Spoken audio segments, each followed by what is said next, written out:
And as you find your way to a reclining position,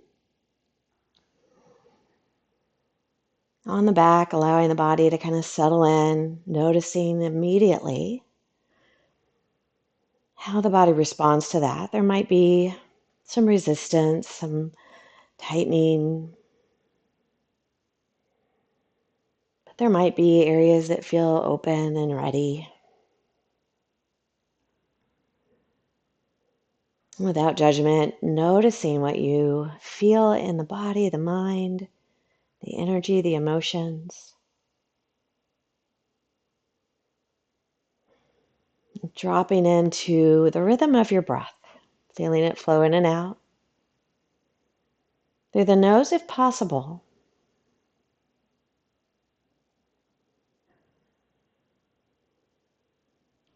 And as you deepen and lengthen the breath,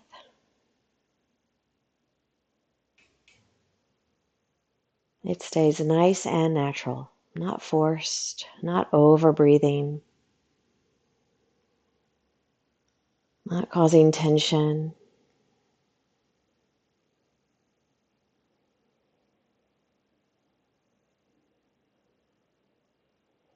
Every inhale, every exhale, just an opportunity to connect in.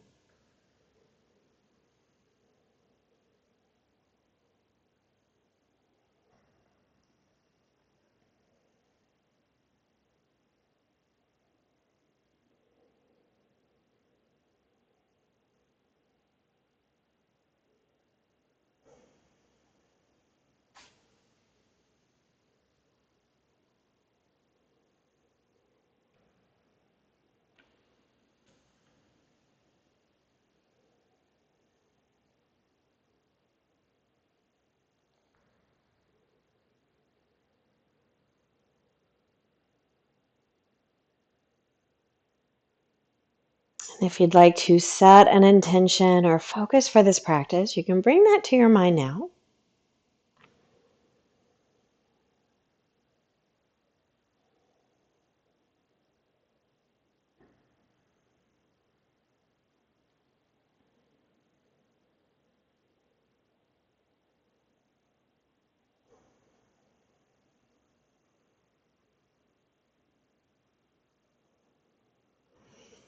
And a reminder to take care of you, whatever that means. So what's gentle to me may or may not be gentle to you, and vice versa. I say that at the beginning of every gentle class as a reminder that it is your practice.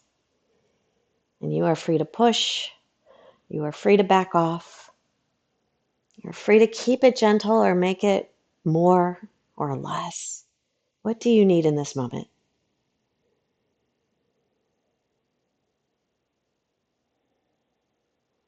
We'll move in pain-free ranges of motion.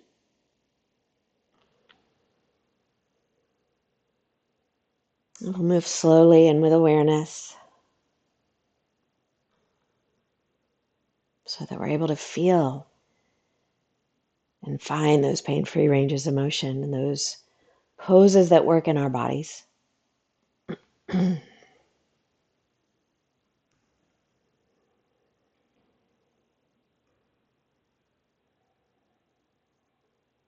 So as you begin to find a little bit of movement here, maybe starting with fingers and toes, maybe some gentle windshield wipers, maybe a full body stretch. Introducing movement to the body.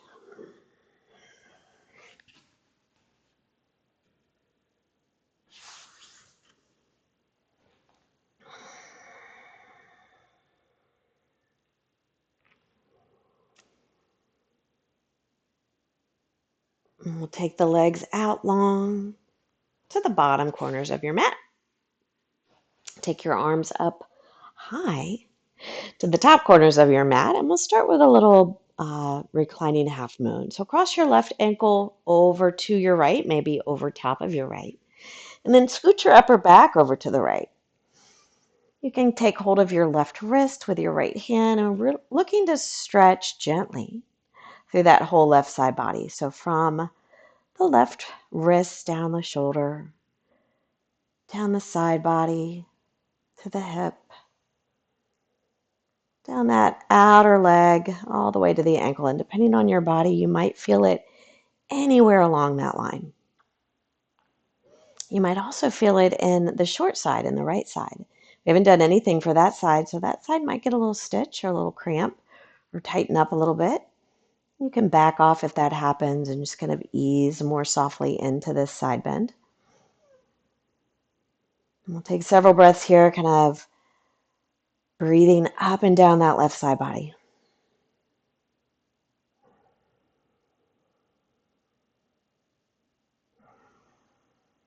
Unclenching the jaw.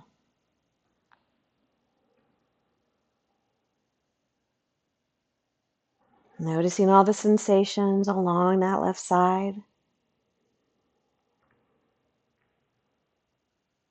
You might notice the left lung kind of takes over breath.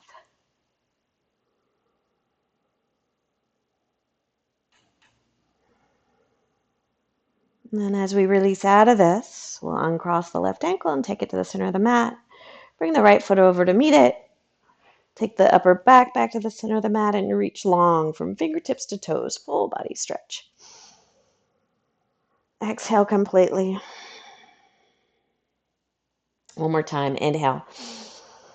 Reaching long and exhale completely. And then as you find that X shape again, just to set up for the other side, this time the right ankle will cross over to the left, maybe over the left.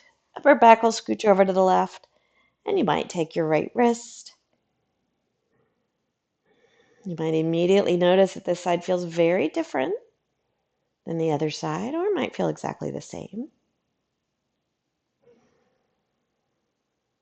Again, kind of feeling where, how the sensations are here as you breathe up and down that right side body.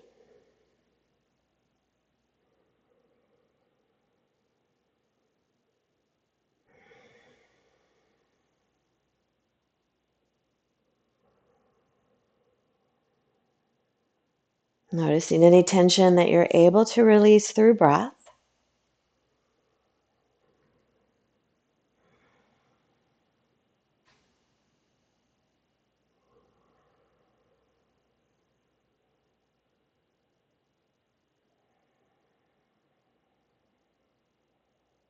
One more breath here.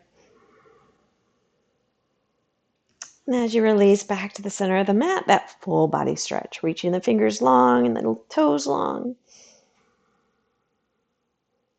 And then we'll bend both knees, feet to the floor, knees pointed up. We'll scooch the hips off to the right and let the knees float left. The arms can stay overhead or reach out into a T or snuggle into the belly. So we're kind of moving into rotation of the spine here. You might notice that the first twist that you do today is tight. It might be a little resistance somewhere. So just kind of easing into it.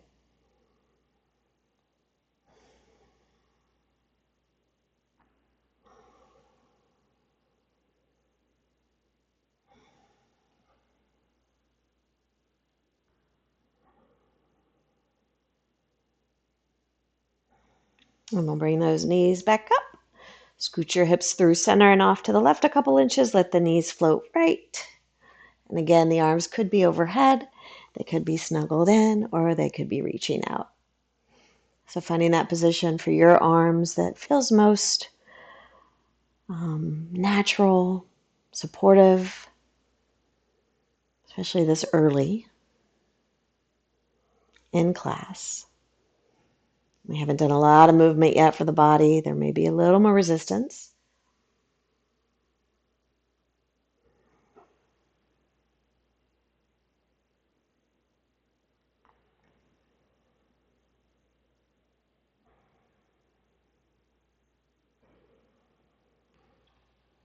And we'll slowly bring those knees back up and realign your hips. And take some gentle windshield wipers. Let them float left and right, but not all the way to the floor, just kind of halfway. And then keeping the feet on the floor with the knees pointed up, we're going to draw the right knee in towards you and start to circle that right hip joint. Very slowly. Again, this is where that pain-free range of motion comes in. So your circles might be big, they might be little. They're slow either way. And then we'll go in the opposite direction.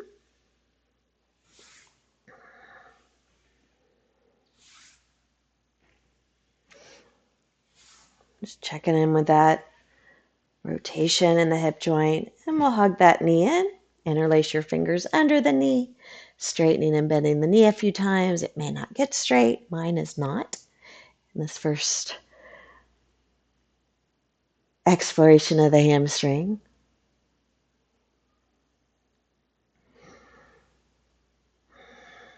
And then we'll hug that knee in and squeeze it in. Stretching through the glute, you can keep the left knee bent or you could straighten the left leg out on the mat. You could stay here or lift your head and shoulders, letting your forehead come towards your right knee. You could stay here or squeeze that right knee in and release the hands, reaching the fingertips toward the short edge of the mat. You could stay here or float your left foot up off the floor, so getting kind of progressively more challenging. You could stay here or straighten the right leg toward the sky, flexing the foot towards you. Unclenching that jaw, one more deep breath here wherever you are. And then as you exhale, we'll hug both knees in, lower the head and shoulders if it's lifted, and give yourself a little rock on your low back.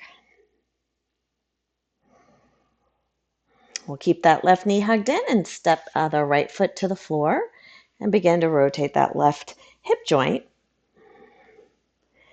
the same way we did in the right. So going slowly, the side might feel very different, might be bigger range of motion, might be smaller, still slow, and the opposite direction.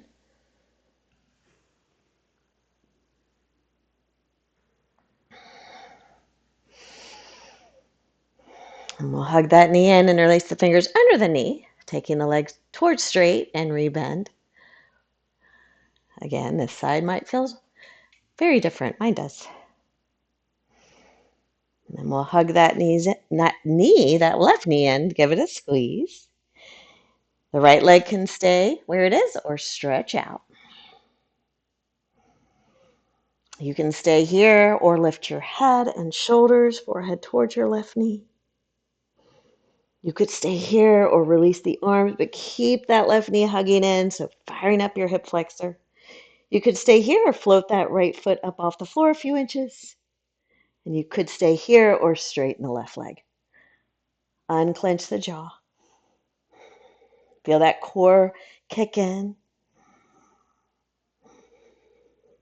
Keep the breath flowing. And then we'll release the head and shoulders if they're lifted. Both knees hug in. Give yourself a little rock. So one more thing while we're here, go ahead and grab your strap. We'll take the left foot back to the floor and wrap the strap around the sole of the right foot. Extending the right leg. This time you will try to get it to straight. And straight might mean it's a little bit more toward the short edge of the mat. It might be straight overhead, or it might be coming back towards you.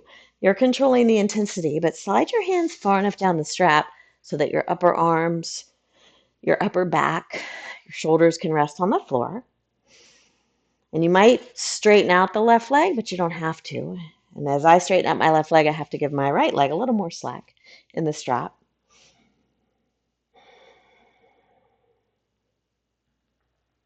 And as if you could take your breath right into the back of that right leg. And again, kind of notice where you feel it. So for many of us, we feel it kind of in the belly of the hamstring. But for some, it's more down toward the connection where the hamstring meets the glute. For others, it's the calf or the Achilles. And for some, it's the back of the knee. So just check into where you feel it. If it's the back of the knee, might soften the knee just a touch or give it a little bit more slack, letting it float further toward the earth. If it's in the calf or the Achilles or somewhere that you're not expecting, sometimes changing the position of the foot or where the strap is on the foot can change where you're feeling the sensation. Sometimes it's where you're tightest. We don't feel things in the same place as each other.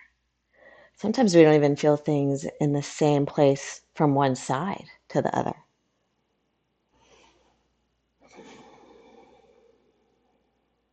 So rather than trying to force a sensation into a place where we think it should be, instead noticing where it is.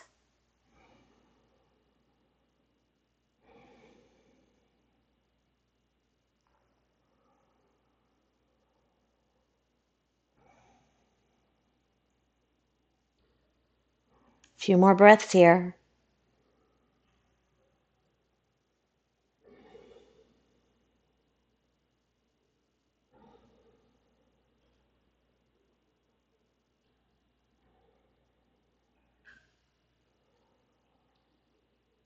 And then we'll release that strap and hug that right knee and give it one more little squeeze here. We'll place it to the floor, switching it out. Bend the left knee, take the strap around the sole of the left foot. Slide the hands down the strap so the upper arms, shoulders, and upper back can rest or rest on the floor. And then maybe the right leg straightens out. So again, this side might feel very different. Might be a different location of where your edge is.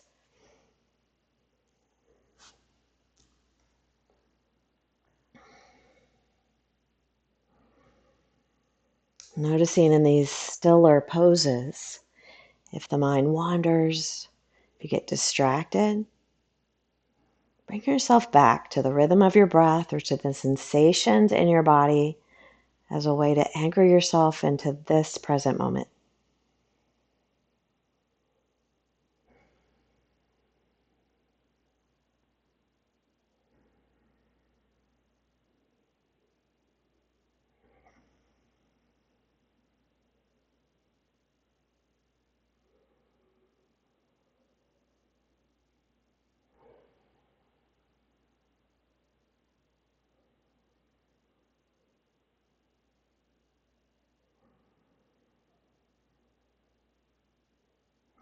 One more smooth, deep breath here. And then we'll release the strap off to the side. You can move it away. Hug it in. We'll bring the right knee in to meet it. Give yourself a little rock. And then we'll roll up and over or over and up to your tabletop position. Take your time to get there. You might pad up the knees with a blanket. And we'll take knees under the hips. Hands under the shoulders or maybe slightly in front of the shoulders, depending on your wrists. Fingers spread wide, and you can start to move intuitively. Any movement that feels good. So we've already done some side bends. We've done a twist. So it might feel nice to do some flexion and extension, a little back bending and rounding. Cat-cow. Kind of get that spine moving in all directions.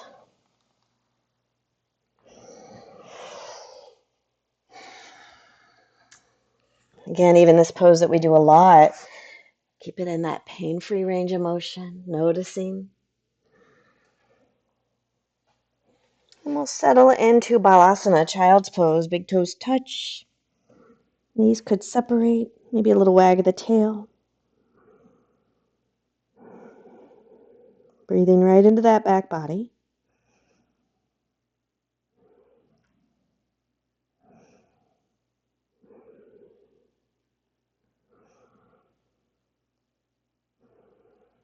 And as you inhale, pull yourself up back to table.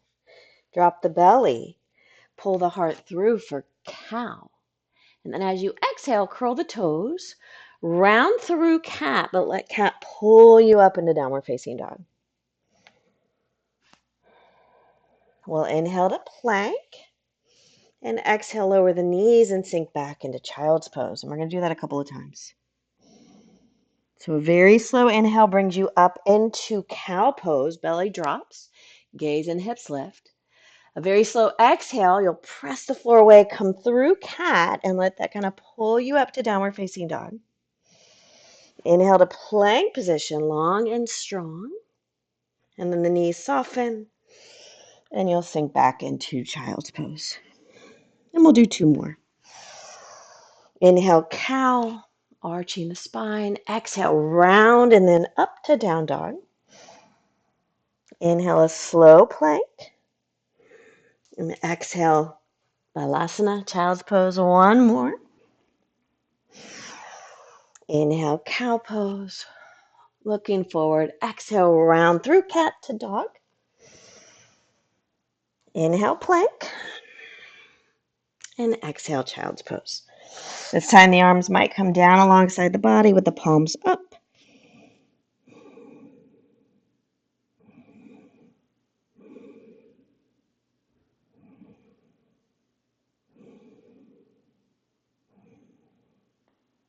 And we'll rise back up to table. Lower down to your forearms. And then slither through into Sphinx pose. So propped up on your forearms. Elbows can be underneath the shoulders or slightly in front of the shoulders. Legs are energized. Notice if you're collapsing, see if you can find a little bit of integrity in the pose from the shoulders lengthening out through the bottoms of the ears. You are welcome to stay right here in Sphinx pose for several breaths in a static back bend, or you can walk your hands back and begin to lift and lower in a cobra flow. So as you lift any amount, shoulders roll up, back, and down. Exhale with control to lower down. You might walk your hands forward for the next one and kind of explore the positioning of the hands relative to your torso. Maybe they come way back by the chest, kind of more traditional position of cobra. Maybe you start to lift up a little higher, or maybe you stay very low, active through the upper back, either way. Legs are active, pressing into the floor. And if you're in a static Sphinx pose, enjoy it. If you're flowing in cobra, 2 more breaths, lifting any amount as you inhale. Lowering with control as you exhale. 1 more. And as you lower down, we'll take the hands underneath the chin or the cheek or the forehead. Maybe a little wag of the tail, or you might bend the knees for some gentle windshield wipers.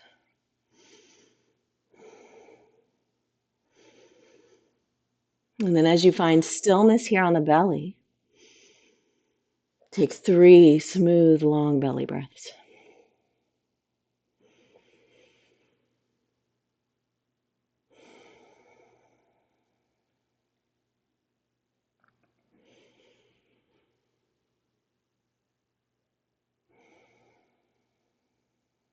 We'll bring those hands back by the chest, pressing back to table. We'll curl those toes and lift up into downward facing dog. This time we'll kind of linger here for a few breaths. So you might pedal. You might come way up on the tiptoes. You might kind of change the distance of hand versus feet so that you've got that nice even weight. You might bend your knees a lot to get that long spine. Maybe a gentle shake of the head, yes or no. And then we'll begin to baby step those feet all the way forward, coming into your Uttanasana, your standing forward fold. Knees can be soft or really bent here. Your hands can be on the floor or the shins or the thighs or some blocks. Or you might dangle with opposite hand to the elbow. Maybe swaying. So since we already kind of got into the hamstrings a little bit, you might feel a little different in this first forward fold than you might usually, or not. And then we'll walk the hands up to the thighs, bend the knees and come up halfway, lengthening the spine, belly drawing in, reach the crown of the head forward. Really ground through the feet, and then the arms reach down, out, slowly overhead as you rise up. Interlace your fingers, flip your palms. We'll take a side bend to the left. So really pressing those palms up and away. Elbows don't have to be straight, but they could be. And we'll rise up as you inhale, side bend to the right as you exhale. Inhale to rise up, exhale, press the walls away and find your mountain pose. So really grounding through the feet. Shoulders rolling up, back, and down. Feeling a gentle drawing in of the lower ribs and the belly.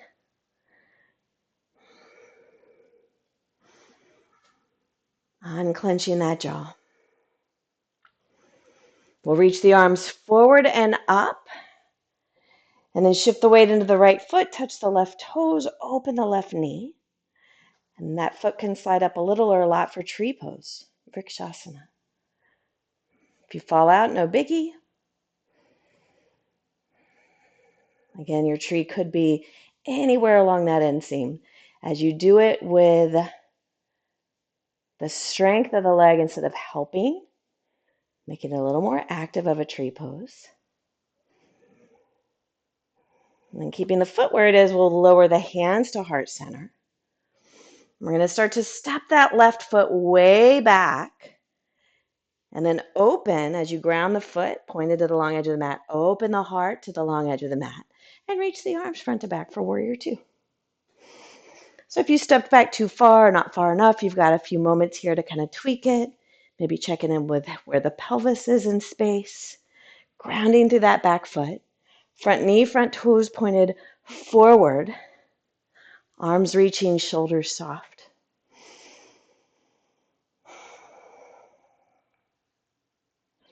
And then we'll bring that right forearm to the right thigh with the palm up. Try not to collapse into it. Take the left arm down. Reach it forward and up and all the way around. So very light weight on your right arm. So you're mostly using core here. So you could even reach that right arm up. A couple of circles in one direction with that left arm. And then the opposite direction. Letting the palm turn up or down as it feels natural. Take it into that shoulder joint, similar to how we got into the hip joint earlier. And then we'll rise back up to warrior two and straighten your front leg. Reach the right fingertips forward and the right hand either finds shin or maybe a block. For triangle, the left arm can reach to 12 o'clock or drop to the low back. Your gaze could be down to the long edge of the mat, a little more grounding. Or you might tuck your chin and turn your gaze up. A little more strengthening for the neck. So what is it that you're hoping for in this moment?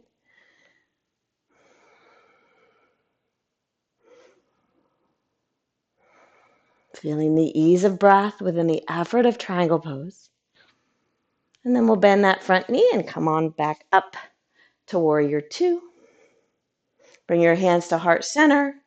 Look forward or coming out the same way we came in, back into tree pose. So look to your right toes. As you start to step onto your right foot, the left foot comes in. Balance might be a premium here. Left leg comes up the inseam, arms reach overhead. You guys know my balance is always a little wonky. Keeps me humble. And then we'll lower the left foot to meet the right, hands at heart center, bend the knees, sink into chair pose. Inhale here. And as you exhale, fold over the legs. Come up halfway as you inhale. Exhale to fold. Rise all the way to stand as you inhale, upward facing arms. Exhale, mountain pose. Take a breath here. I'm going to turn around so that I'm not moving away from you as we do the other side. So from your mountain pose, arms release down alongside your body. And then as you inhale, arms reach forward and up slowly overhead as you shift the weight into the left foot. Touch those right toes and then open the right knee for tree pose. You might bring the foot up a little or a lot, but actively drawing it up through the strength of your legs. This side, as you know, is a little wonky on me because of my recent ankle surgery, so I'm going to keep my toes grounded, knowing that poses come and go, ebb and flow. Being okay with where I am today. Open to possibilities as the hands lower down to heart center. We'll begin to release that right foot back and then ground it with the toes facing the long edge of the mat, turning the body to the long edge of the mat. That front knee and front toes are pointed forward as you bend the front knee and reach the arms front to back for Virabhadrasana 2, Warrior 2. Again, you have a few breaths here, a few moments to tweak, to adjust, to notice. We'll bring the left forearm to the left thigh. Light weight on that left thigh, reaching the crown of the head up and forward as the left arm the right arm swings down, forward and up. A few times in these rotations of that shoulder joint, pain-free range of motion. Again, it might be bigger or smaller than mine. Opposite direction. Notice if you're collapsing. You could maybe float your left hand to your heart and stay in the position because the core is active. And then we'll rise back up to warrior two, straightening that left leg. Reaching the left fingertips forward, maybe a block for Trikonasana. Right arm can extend or drop to the low back, your choice. Gaze can be down or tuck the chin and look up to the top thumb or to the sky. So again, finding that position in the body that for you works. It's not all going to look the same.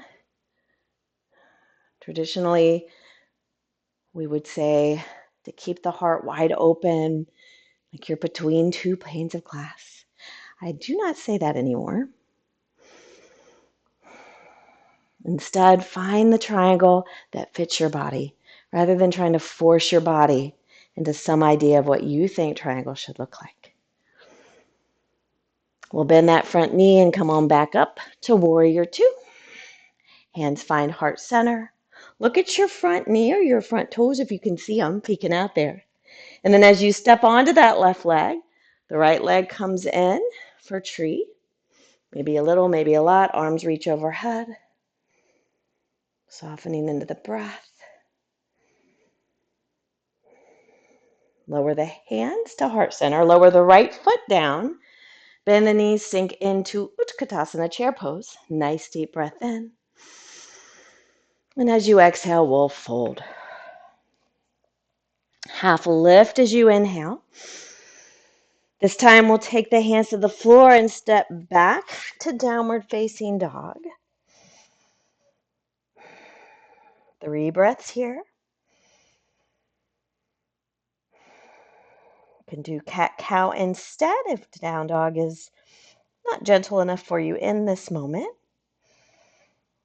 And then we'll soften those knees back to the floor and sink hips to heels. You can stay upright in Thunderbolt, or you can sink melting the heart for Child's Pose. Your choice.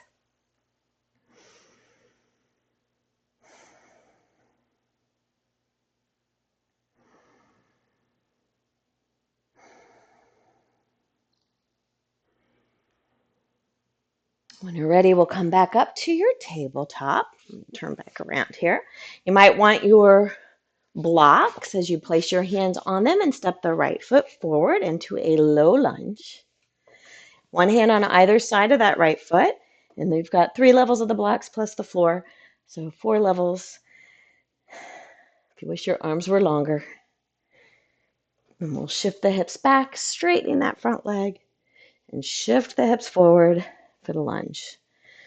Shifting back as you exhale, and shifting forward as you inhale.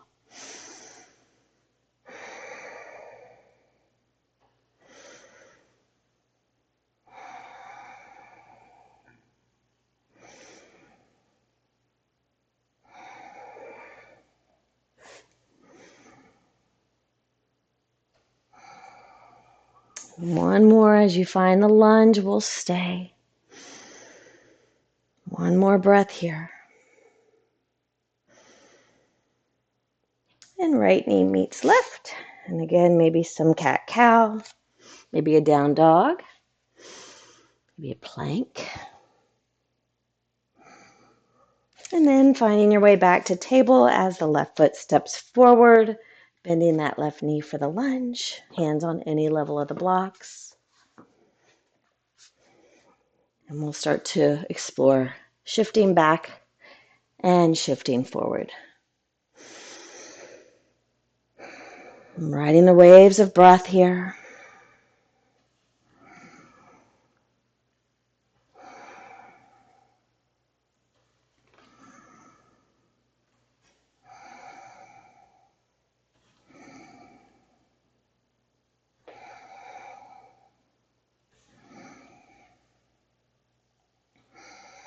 Next time that front knee is bent, we'll stay in a lunge, heart's looking forward, letting the hips feel heavy.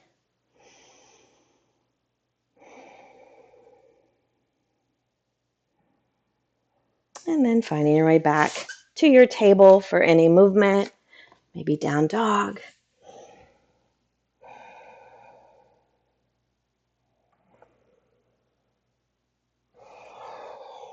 And then we'll take the forearms back to the floor.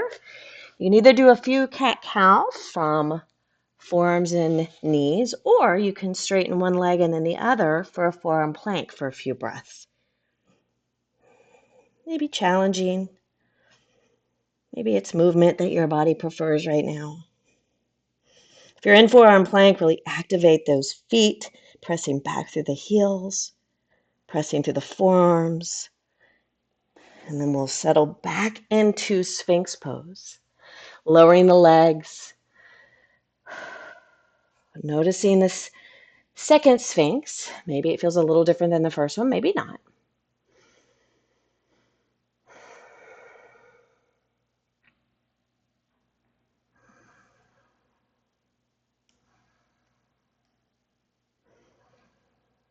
And then we'll lower all the way back down onto the belly. Bend your left knee for half frog. Bend the left knee up toward the left shoulder. Hands can be stacked under your chin, your cheek, your forehead.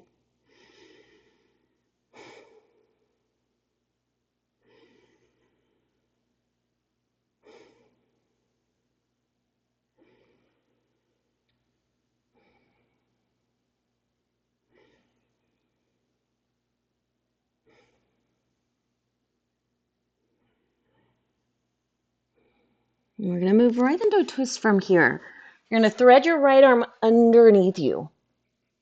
Kind of scoot your right hip a little bit closer to your left knee and begin to rotate the left arm up and back to come into the twist on your back. So snuck you right into a twist there. From the belly onto that right side. Maybe the left shoulder finds the floor, maybe not. Maybe it's snuggled in. Maybe it's overhead.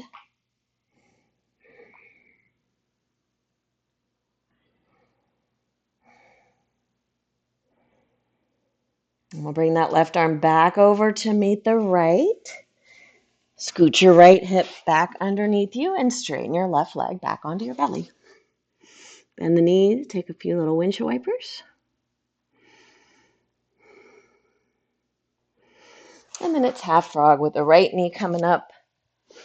Hands underneath the chin, the cheek, the forehead.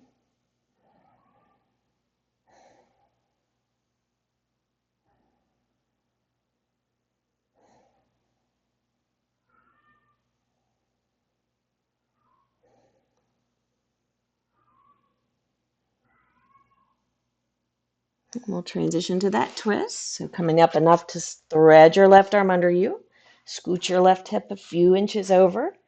And then the right arm starts to come up and you'll open into the twist.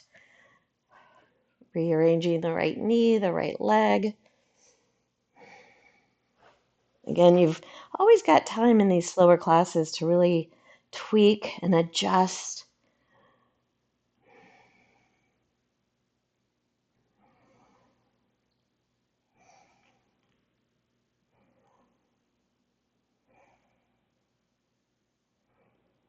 And this time, instead of rolling back onto the belly, we'll roll onto the back. So you can bring your right foot to the floor and then your left. Scoop your hips to center. Bring your body to center. Take a couple little windshield wipers.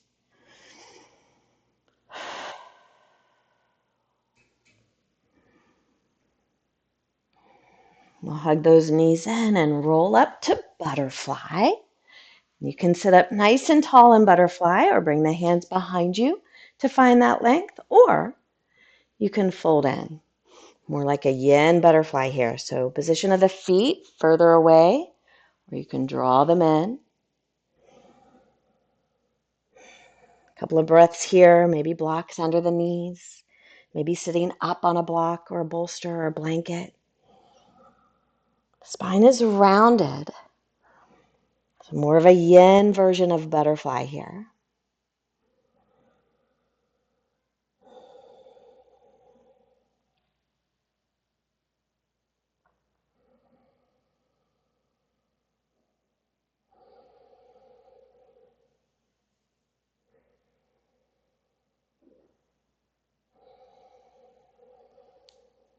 few more breaths here.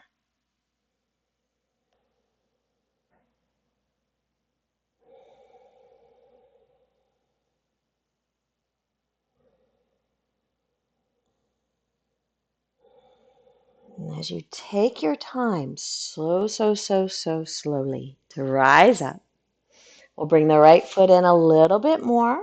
Knee is still wide. Left leg can swing around halfway for deer pose or all the way for pigeon pose.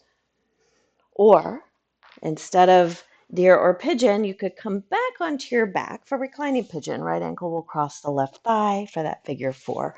So your choice for an outer hip stretch here. Deer pose with both knees bent. You might fold out over the shin or out past the knee. Pigeon pose with that left leg straight behind you. But again, checking in with the sensations, especially any knee pain or hip pain here. Might want to pick a different pose or make some adjustments.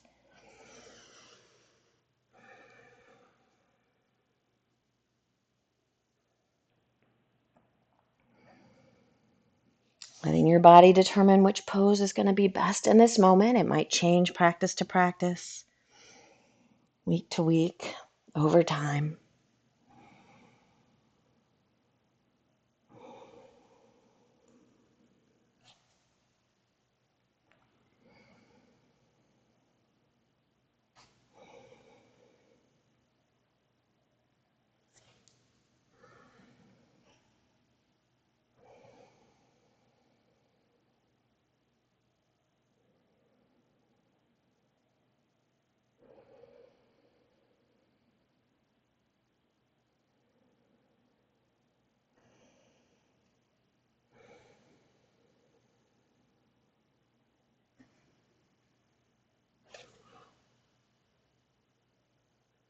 Slowly walking the hands in, coming out of this hip stretch. You've got a few breaths, whatever would feel good. So some people like to find some movement, maybe child's pose. If you're on your back, you can stay, especially if you're going to do the reclining pigeon on the other side. And as you think about the other side, it doesn't have to be the same version of the pose. So the left foot can come in and the right leg can swing around halfway for deer, all the way for pigeon. You might kind of check with deer first and just see if that's going to give you the stretch you're looking for, or maybe it's not quite enough and you straighten that right leg out. And if you're on your back, this time it's the left ankle crossing the right thigh for reclining pigeon.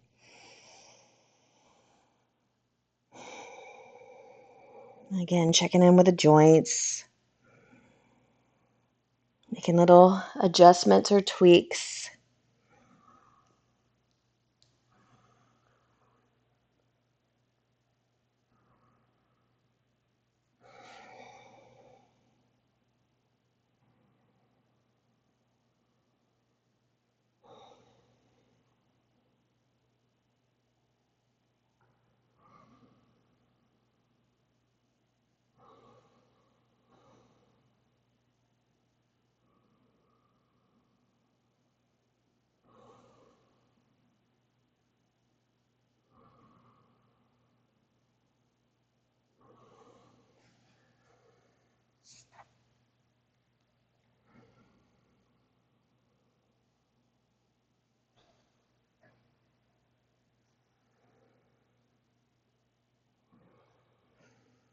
And as you slowly make your way out, you've got time.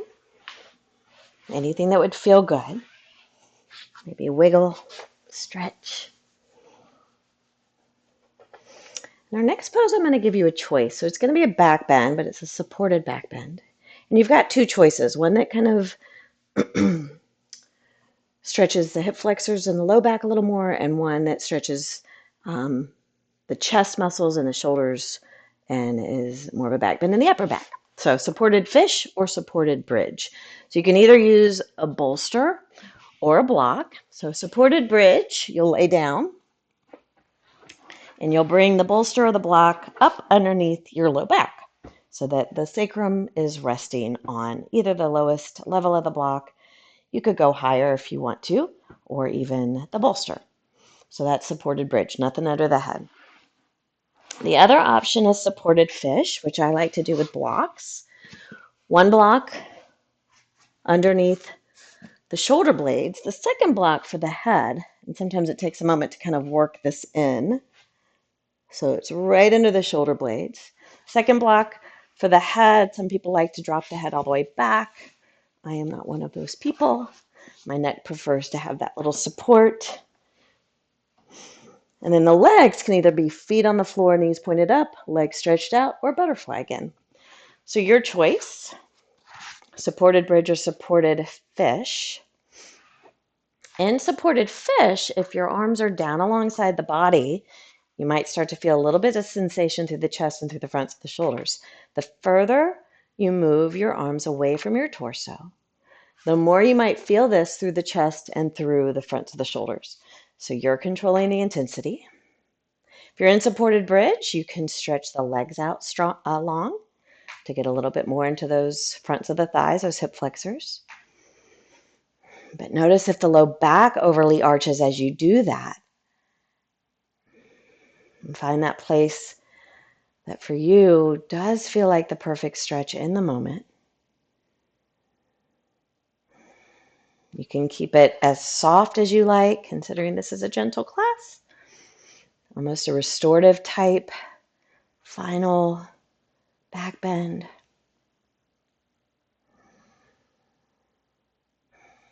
Or if you feel like you need more, you can go up a level on the block.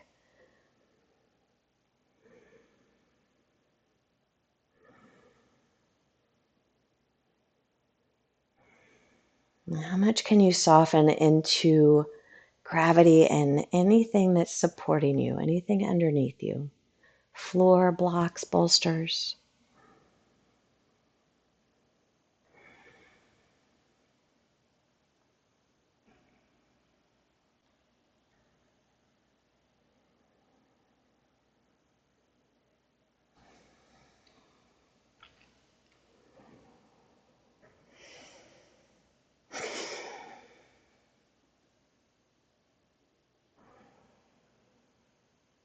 Letting the mind settle here. Letting the body settle. Letting the energy settle. And those emotions as well. All of those layers that make you you. The koshas that grow from the outside in, that all of these poses and practices are affecting, hopefully in a positive way.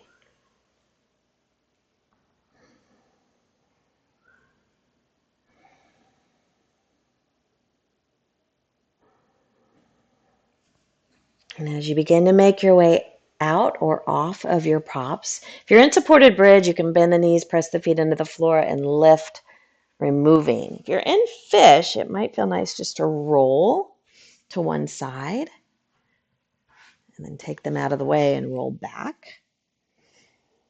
So easing out.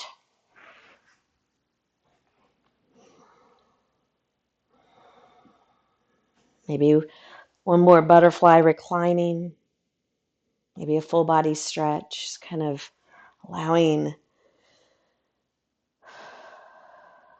the spine, the body to come back into neutral. And we're going to end with that twist that we started with way back when. So with the feet on the floor, knees pointed up, we'll scooch the hips off to the right and let the knees float left. You might cross the right knee over the left this time if you want a little bigger twist or a little more intensity and sensation. Arms can be snuggled in or reaching out.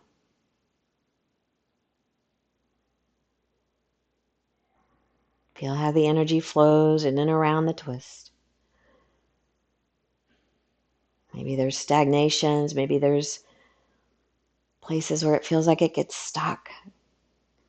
Could you breathe into that, encouraging the flow of energy?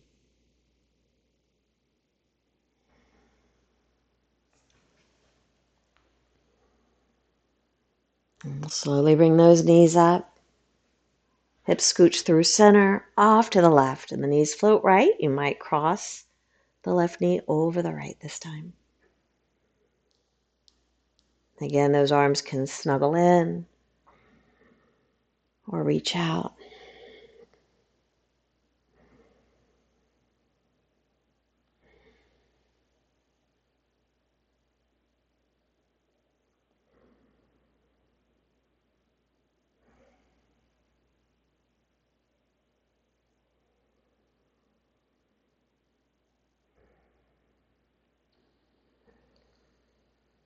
And as those knees come back up, realign the hips. Any last movement.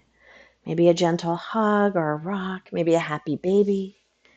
Could do a waterfall with or without a block underneath the sacrum, or legs up the wall, or legs in a chair, in about 30 seconds or so.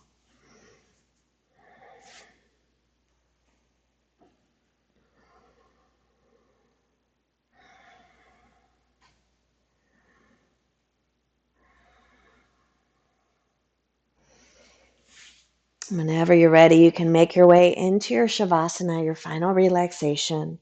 Maybe legs stretched long, feet flopped open, arms by your sides, or you might prefer constructive rest, feet on the floor, inner thighs touching, or using props of some sort, maybe a bolster under the knees. At this point, let go of any control of the breath. Let it be whatever it wants to be. As you rest, integrating this practice into mind, body, spirit.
very gently.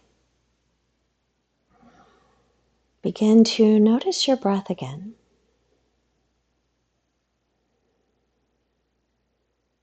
Finding your way back into the body with a little movement when you're ready. Fingers, toes, wrists, ankles. A stretch or a yawn.